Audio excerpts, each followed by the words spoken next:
మీరు మెడిసిన్స్ ఏమి క్యూర్ ఉండదా? పన్నుకి ఏమైనా ప్రాబ్లమ్ వస్తే అన్ని ప్రొసీజర్స్ ఉంటాయి. నేను యూట్యూబ్ లో చూస్తున్నా ఏదో కవర్ వేసుకుంటే టీత్ వైట్ గా అవుతుంది అవన్నీ చూపిస్తున్నారు. అది కరెక్టేనా? గార్గ్లింగ్ చేయాలి అని చెప్తుంటారు కదా, సో అది నిజమేనా? అంటే బ్రష్ చేసి 2 times బ్రష్ అంటారు కదా, అంటే ఈ మార్నింగ్ బ్రష్ చేసుకొని ఈవినింగ్ ఈ లిక్విడ్ తో గార్గ్లింగ్ చేసి సరిపోద్దా? Occidental international dental implants and aligners hospital advanced టెక్నాలజీతో ఎటువంటి దంత సమస్యలకైనా మా స్పెషలిస్ట్ డాక్టర్లతో ట్రీట్మెంట్ చేయబడును. Root canal, implants, aligners, laser treatment సమస్యలు కూడా పరిష్కారం చేయబడును. మా చిరునామా beside Bhramarambika Mallikarjuna theatre near JNTU metro station, Hyderabad. Actually dental madam ఊరికి నన్ను క్వశ్చన్స్ అడుగుతుంది, నాకు కూడా కొన్ని డౌట్స్ ఉన్నాయి, నేను కూడా డెంటల్ మేడం అడుగుతాను.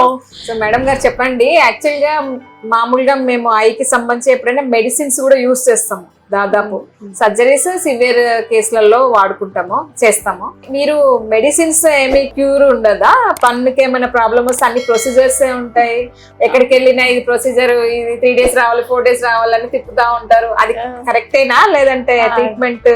డెఫినెట్ గా అండి. సో ఇప్పుడు ఏదైతే పన్ను ఉంటుందో దాని పైన పొర ఎనామిల్, సో ఆ ఎనామిల్ కి జీవం ఉండదండి. ఒక్కసారి అది డ్యామేజ్ అయింది అంటే దాన్ని ఒక డెంటిస్ట్ అనే వాళ్ళు రిపేర్ చేసి దాన్ని క్యూర్ చేయడమే తప్పితే మెడిసిన్ అనేది అక్కడికి వెళ్ళి క్యూర్ చేయడం ఉండదన్నమాట. ఎప్పుడైతే క్యూర్ అవుతుంది, మనం ఒక లివింగ్ ఆర్గానిజం, దానికి ఒక బ్లడ్ సప్లై, నర్వ్ సప్లై ఉంటే ఆ మెడికేషన్ వచ్చినప్పుడు లివర్లో ప్రాసెస్ అయ్యి అక్కడికి వెళితే అది పనిచేసింది. సో దాంట్లో జీవమే లేనప్పుడు మీరు మెడిసిన్ వేసినా ఆయింట్మెంట్ వేసినా పనిచేయటం ఉండదు. కాబట్టి ఆ డ్యామేజ్ అయిన టూత్ స్ట్రక్చర్ వరకు రిమూవ్ చేసి ట్రీట్మెంట్ అని చేయాలి.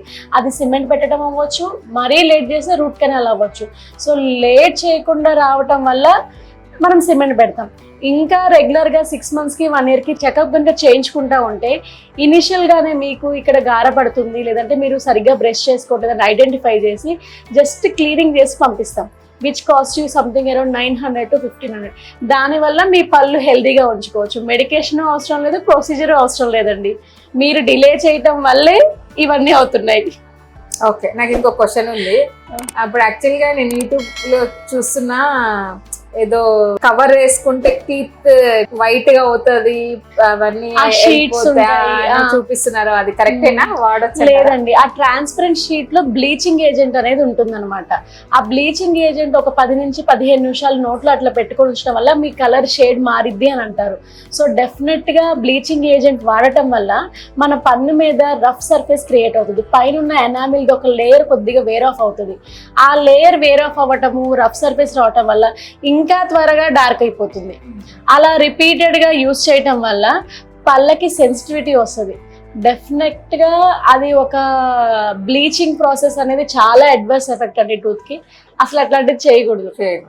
అండ్ ఇంకొకటి, ఇప్పుడు ఇది లిక్విడ్స్ రైట్ టైప్ గార్గ్లింగ్ చేయాలి అని చెప్తుంటారు కదా, సో అది నిజమేనా? అంటే బ్రష్ చేసి 2 times బ్రష్ అంటారు కదా, అంటే ఈ మార్నింగ్ బ్రష్ చేసుకొని ఈవినింగ్ ఈ లిక్విడ్ తో గార్గ్లింగ్ చేసి సరిపోద్దా? బ్రష్ ప్లస్ గార్గ్లింగ్ చేయాలి. సో ఫస్ట్ థింగ్ బ్రషింగ్ అనేది ఫస్ట్ థింగ్ అండి. సో గార్గ్లింగ్ అనేది కెమికల్ గా యూజ్ చేసే గార్గ్లింగ్ అనేది రెగ్యులర్ గా యూజ్ చేయకూడదు. ఒకవేళ నిజంగా గార్గిల్ చేసుకోవాలి అంటే బ్రష్ చేసిన తర్వాత సాల్ట్ వాటర్ గార్గ్లింగ్.